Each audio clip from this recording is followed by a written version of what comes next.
si ndio hivyo? Gari linakuja, maana saizi wanjiza tu, njoo upokee muujiza wako, utapata kitu.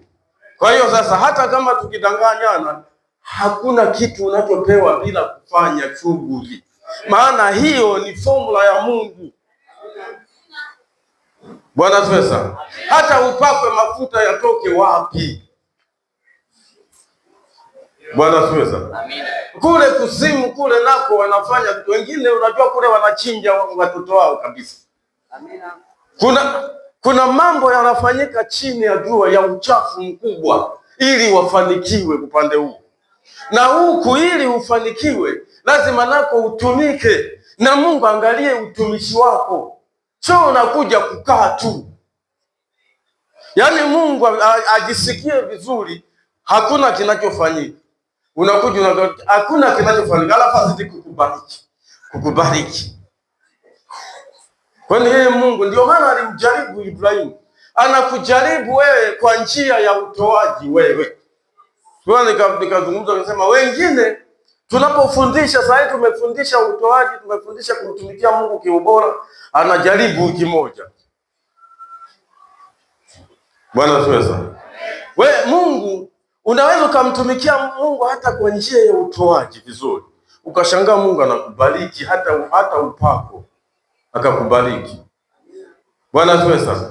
Ukabarikiwa hata upako akakubariki, maana umemtolea Mungu. Bwana apewe sifa. Kwa hiyo sasa, kinachohitajika katika maisha haya ya wokovu, tunapozidi kujishusha, ndipo na Mungu anaweza akatutumia sisi, maana sisi ni kama chombo. Juzi nilifundisha kusema sisi ni vyombo. Unafahamu vyombo? Kuna vyombo vingine vikubwa, vingine vidogo, na vyote vina thamani tofauti tofauti. Na chombo hicho kama ni kichafu, hakijasafisha kukutumia wewe ambaye unataka kukitumia, kwa sababu ni kichafu, unasubiri ukisafishe. Bwana tuweza. Sasa vyombo hivi vingine vya fedha, vingine vya dhahabu, vingine nyasi, vingine dhahabu, vingine mawe. Maana wakati vinaandikwa, ilikuwa anaandika Mungu kufuatana na hivi vitu tulivyo navyo. Sasa chombo kikiwa kichafu, wewe mwenyewe huhitaji kukitumia kwa sababu ni kichafu. Labda kirudi kusafishwa, ukisafishwe ili ukitumie. Na mtu ili atumike na Mungu lazima uwe msafi, ufanye haya mambo. Bwana tuweza. Unaweza ukatumia chombo ndani kina uchafu, masizi, au unapelekea mtu chakula, kile chombo kina masizi ndani.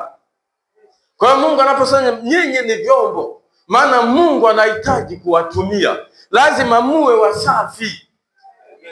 Hata kalama za Mungu, ili Mungu azitumie, atushe kwako, anaangalia na jinsi wewe unavyokuwa msafi. Bwana tuweza. Ukiwa msafi na Mungu anaangalia, anakutumia, maana ni msafi. Lakini utakapokuwa mchafu, Mungu anashindwa, hata Roho Mtakatifu anashindwa kwenda na wewe kwa sababu ni mchafu. Sisi ni vyombo vitakatifu vya Mungu. Bwana tuweza. Kuimba kwako, kusifu kwako, kuhubiri kwako, kunena mambo yote, lazima uwe msafi. Amina. Bwana tuweza. Lazima uwe msafi. Uweze ukakaa sehemu ukawa mtu wa kuchafua, kidogo umekwazika, mambo hayaendi kwa sababu wewe unakwazika. Mungu anashindwa jinsi ya kukutumia, unakuwa wewe ni mchafu. Bwana tuweza. Hawezi kushirikiana na wewe, maana ni mchafu. Ndio maana kipindi cha nyuma watu walihesabiwa kwa nje, uchafu wanywa na toa uchafu. Hawezi kuingia, kuna Mungu anatoa uchafu. Nasema ili wakutane na Mungu. Sasa wanapoingia pale wakutane na Mungu. Sasa ukiwa mchafu huwezi kukutana na Mungu, maana yake ndio mambo haya. Bwana apewe sifa. Naomba Mungu wewe akusaidie katika maisha yako. Bwana apewe sifa. Nilikuja kujua sasa, tulipokuwa kule nyumbani, Ukiwa mchafu, hata roho za ibilisi hazikimbii, hazitoki. Bwana tuwe sana. Na zile zinazotupwa, kama utakuwa mtu wa kujichanganya, zitakuzuru. Lazima uwe msafi. Bwana asiwe sana. Kwa hiyo katika maisha haya tulio nayo, utakatifu wetu sisi ndio tiketi ya kuhubiri Injili, ndio tiketi ya kuimba, ndio tiketi ya uchungaji, ndio tiketi ambayo hiyo inafaa mbele za Mungu, kwamba Mungu ajivunie mbinguni. Na majaribu yale yanapokuja, yanakuja ni kama kutuandaa kwa ajili ya utumishi. Bwana asifiwe sana. Mimi sasa nimekuwa hivi, mimi nahitaji mniombee. Bwana asifiwe sana, ili majaribu yanayokuja kwa uzito huu niyaweze. Mungu anipe nguvu ili nishinde. Bwana apewe sifa, kwa sababu ibilisi ana vita nyuma yetu. Bwana asifiwe sana. Ana vita. Na tunapozungumza, unapopitia kwenye kitu chochote hata cha hii, lazima kuna jambo lake ambalo linakuja kwa ajili ya huo utumishi.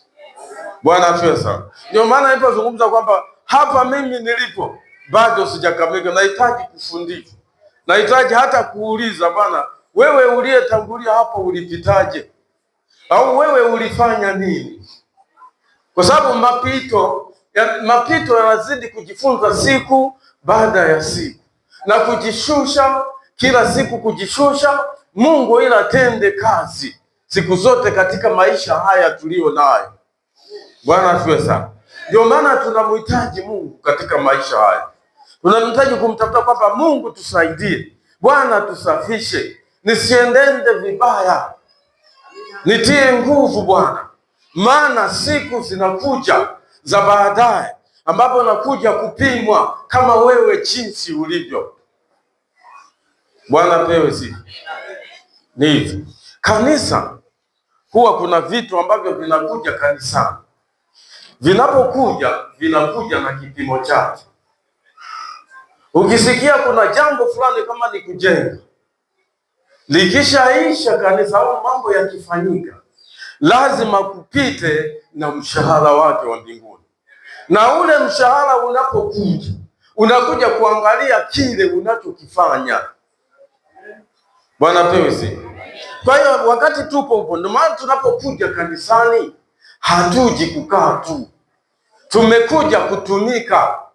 Tunatakiwa tuhubiri Injili, tunatakiwa tufanye mambo ya Mungu, ili kipimo cha Mungu cha kushusha baraka kiendane na sisi jinsi tulivyo. Tunaweza tukasumbuka sana kumhitaji Mungu kubarikiwa, tusibarikiwe kufuatana na jinsi sisi tulivyo.